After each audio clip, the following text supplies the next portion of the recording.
Item ಯಾವುದೇ ಇರಲಿ try ಮಾಡಿ ಆಚಿ ಚಿಕನ್ ಮಸಾಲಾ. ಸೊ ಈಗೇನ್ ಮಾಡ್ತಾ ಇದ್ದಾರೆ, ಹಡಗುಗಳನ್ನ ಬಿಡಬೇಕು ಅಂತ ಅಂದ್ರೆ ಇಂತಿಷ್ಟು ಟೋಲ್ ಕಟ್ಟಬೇಕು. ಇರಾನ್ ಕರೆನ್ಸಿ ಟೋಲ್ಗೆ ಇರಾನ್ ಸಂಸತ್ ಅನುಮೋದನೆಯನ್ನ ಕೊಟ್ಟಿದೆ. ಅಮೆರಿಕ ಇಸ್ರೇಲ್ ಹಡಗುಗಳ ಸಂಚಾರಕ್ಕೆ ನಿರ್ಬಂಧವನ್ನ ವಿಧಿಸಲಾಗಿದೆ. ಹರ್ಮುಜ್ನಲ್ಲಿ ಹಡಗುಗಳ ಸುರಕ್ಷತೆ ಗ್ಯಾರಂಟಿ ಕೊಟ್ಟಿದೆ ಇರಾನ್. ಮುಂದುವರೆದಿದೆ ಈಗ ಇರಾನ್ ಇಸ್ರೇಲ್ ಅಮೆರಿಕ ಯುದ್ಧ.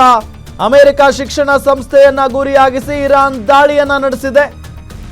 ಇರಾಕ್ನ ಅಮೆರಿಕ ಸೇನಾ ನೆಲೆ ಮೇಲೂ ಮಿಸೈಲ್ ಅಟ್ಯಾಕ್ ಮಾಡಿದೆ.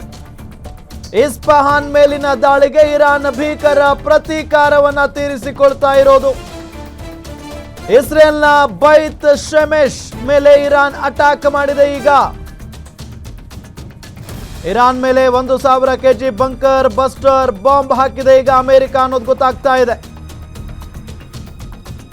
ಡೀಟೇಲ್ಸ್ ಕೊಡ್ತಾರೆ ನಮ್ಮ ಡಿಜಿಟಲ್ ಎಡಿಟರ್ ದಿಲೀಪ್, ನೇರ ಸಂಪರ್ಕದಲ್ಲಿ ಜಾಯ್ನ್ ಆಗಿದ್ದಾರೆ. ದಿಲೀಪ್, ಈ ಯುದ್ಧ ಮುಗಿಯೋ ಲಕ್ಷಣಗಳು ಕಾಣಿಸ್ತಾ ಇಲ್ಲ, ಇನ್ನೂ ನಿರಂತರವಾಗಿ ಬೇರೆ ಬೇರೆ ರೀತಿಯಲ್ಲಿ ಬ್ಲಾಸ್ಟ್ಗಳನ್ನು ಮಾಡಲಾಗ್ತಾ ಇದೆ ಪರಸ್ಪರವಾಗಿ.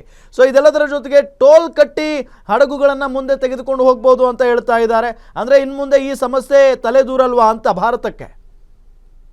ರಾಮ್, ಇದೀಗ ಅಮೆರಿಕ ಕಳೆದ ಒಂದು ವಾರಗಳಿಂದ ಸೈಲೆಂಟ್ ಆಗಿದ್ದಂಥ ಅಮೆರಿಕ ಇದೀಗ ಇದೇ ಮೊದಲ ಬಾರಿಗೆ ಇರಾನ್ ಮೇಲೆ ದೊಡ್ಡ ಮಟ್ಟದ ದಾಳಿಯನ್ನು ನಡೆಸಿದೆ. ಅದು ಕೂಡ ಇಸ್ಫಹಾನ್ನಲ್ಲಿರುವಂತಹ ಒಂದು ಅಣು ಸಂಶೋಧನಾ ಘಟಕದ ಮೇಲೆ.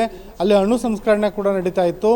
ಆ ಒಂದು ಘಟಕದ ಮೇಲೆ ಬಂಕರ್ ಬಸ್ಟರ್ ಬಾಂಬನ್ನು ಪ್ರಯೋಗ ಮಾಡಲಾಗಿದೆ. ಅಂದರೆ ಈ ಒಂದು ಇಸ್ಫಹಾನ್ ಅಣು ಸಂಸ್ಕರಣಾ ಘಟಕ ನೆಲದಾಳದ ಒಂದು ಭೂಗತ ಒಂದು ಕಟ್ಟಡದಲ್ಲಿತ್ತು.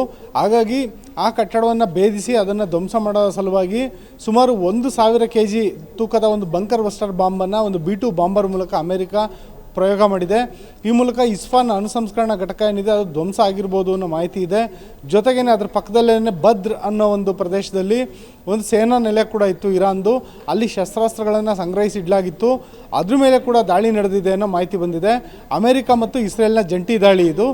ಇದಕ್ಕೆ ಉತ್ತರವಾಗಿ ಇರಾನ್ ಕೂಡ ಭಾರಿ ಪ್ರಮಾಣದ ಪ್ರತಿದಾಳಿಯನ್ನು ಕೊಲ್ಲಿ ರಾಷ್ಟ್ರಗಳ ಮೇಲೆ ನಡೆಸ್ತಾ ಇದೆ.